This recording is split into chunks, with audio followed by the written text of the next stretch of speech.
Yeah, so we have from day one been trying to see what the connection between ratings and Twitter engagement is. And there are some wonderful case studies out there. We have a Twitter media blog, which I encourage you all to check out. It's media.twitter.com. The very first case we posted, and this was on purpose, was a case study with Oxygen Media about the Bad Girls Club. And they did a really good controlled experiment. This had some on-air integration, but it was also basically pulling in the Twitter conversation onto a page on their Oxygen Live website.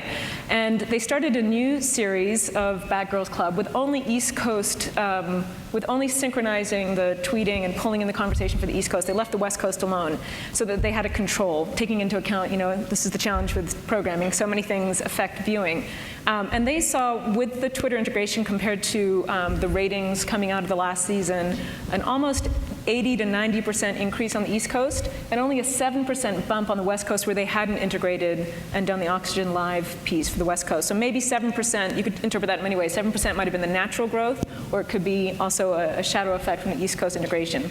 When they did turn on the West Coast integration for the real-time conversation, the ratings on the West Coast went up 60%. So, Bad Girls Club is a perfect Twitter show. It's visceral, kind of, surprising, shocking. You kind of constantly want to tweet, did that really just happen? So, it's a distinct and piece of content that works really well with Twitter.